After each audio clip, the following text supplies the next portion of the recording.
Assalamualaikum warahmatullahi wabarakatuh. Masih berjumpa kembali di channel saya, di channel Mantri Ngapak. Kali ini saya akan melanjutkan pembahasan bab 3. Ini bab 3 standar terakhir mengenai farmasian ya. Tahu bahwa bab 3 ada 10 standar, 11 kriteria, dan ada 42 elemen penilaian. Nah, untuk bab 10 di sana hanya ada 1 kriteria dan ada 7 elemen penilaian. Kita buka bersama-sama 3.10. Ini 3.10, 1 kriteria dan ada 7 elemen penilaian. Di sini yang diminta di EP 1 adalah mengenai, sebetulnya di sini adalah daftar atau tersedia daftar formularium obat ya. Saya kira ini SK-nya ada dan daftarnya saya kira masing-masing puskesmas harus memiliki ya.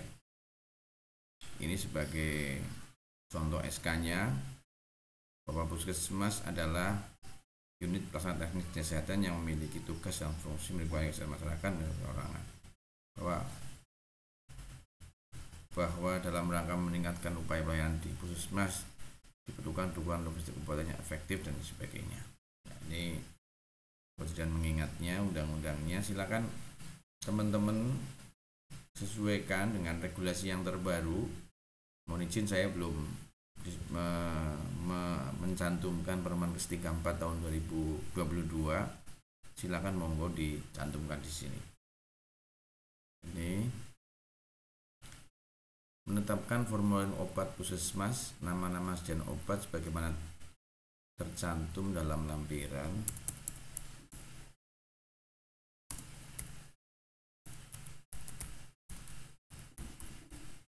Dalam lampiran yang merupakan bagian kebijakan. Tim formularium juga harus ada. Maka ini penting karena di EP 1 juga diminta mengenai bukti-bukti tentang rapat tim formularium dalam menyusun tim formularium atau merubah ini ya. Di daftarnya silakan nanti diisi, dan juga tim formularium juga diisi nanti, yang ketuanya adalah dokter ya. Kita lanjutkan ke EP berikutnya, yaitu tadi silakan bukti rapat tim formularium. Silakan kalau bukti ya ada uang ya, ada undangan, ada absensi, ada not tulis, ada gambar. Yang penting ada bukti, setahun minimal ya. Kedua lah mengevaluasi dan menyusun kembali. Yang penting ada bukti rapatnya. Kita ke EP 2, diminta mengenai SK tentang pelayanan kefarmasian. Ini SK pelayanan kefarmasian, kebijakan pelayanan kefarmasian. Bahwa pengelolaan obat merupakan pelayanan kefarmasian di puskesmas yang melayani keperluan pelanggan dalam penanganan kesehatan, sehingga perlu diberikan kewenangan pada petugas yang berhak. Bahwa untuk meningkatkan mutu dan sebagainya ya. Silakan.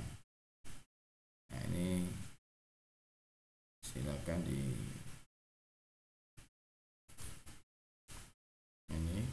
Nah, kebijakan pelayanan kefarmasian meliputi 1. Penyediaan obat yang menjamin ketersediaan obat, evaluasi obat dan sebagainya, persepan, pencegahan pemberian obat daluarsa, pengawasan dan pengendalian narkotik, penggunaan obat yang dibawa sendiri atau rekonsiliasi obat, persyaratan penyimpanan obat, penanganan obat daluarsa, penyimpanan obat lasa, informasi obat, pemusnahan SEP dan sebagainya. Ini ada semua ya. Ini kemudian ini saya kira untuk kebijakan pelayanan obatnya. Kemudian selanjutnya yaitu mengenai panduan pengelolaan obat. Ini ada panduannya ya, ini panduan pengelolaan obat, ruang lingkupnya, pemilahan dan sebagainya, ini perencanaan dan lain sebagainya, masuk bagaimana pengadaan pemilihan obat, kemudian ada penerimaan obat, penyimpanan, ya, pendistribusian, kemudian dokumentasi. Nah, panduannya ada. Kita naik ke selanjutnya. Di sini diminta mengenai SOP tentang pengelolaan sediaan. Ini ada SOP-nya. Ini SOP-nya. Ini ya. Jadi petugas merencanakan kebutuhan, petugas penerima wajib melakukan pengecekan, penyediaan obat dan pakai terdiri dari ini ya, pelaporan. Kemudian kita naik ke EP3, yaitu mengenai rekonsiliasi obat. Rekonsiliasi obat itu adalah ketika pasien membawa obat sendiri. Nah, ini terkait dengan apa namanya, ini ada SK, nggak usah kalau memang SK-nya udah SK payung di EP apa namanya, di kriteria apa, di EP2 kan ada layanan kefarmasian cukup. Ini bukti asuhan farmasi di CPPT. Ini mengenai rekonsiliasi obat, ada formnya nanti, ada form rekonsiliasi, nanti saya sampaikan di sini. Ini SOP-nya ya, form rekon ya. Nanti saya lihatkan form rekonnya seperti apa. Ini di file RM, form rekonsiliasi obat.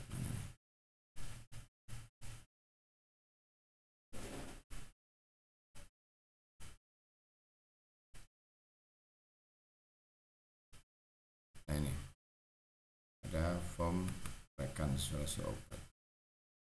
Nah, ini saya simpankan.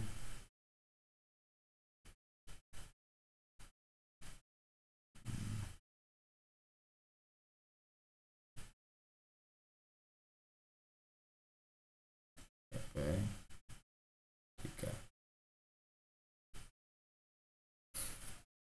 Ada form rekonsiliasi obatnya dan ada bukti tentang rekonsiliasi obatnya.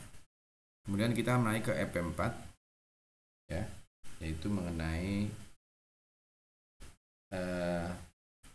oh ya, tadi belum ada nih yang diminta juga di EP ini adalah mengenai SOP farmasi, layanan farmasi klinik ya. Ini SOP-nya ini ya. Petugas melakukan pengkajian resep, telah memberikan pelayanan obat, petugas memberikan konseling dan sebagainya. Ini tahapan-tahapan penyusunannya. Kemudian kita ke EP4, yang diminta di sini adalah kajian resep dan pemberian informasi. Kajian resep kan pemberian obat ini.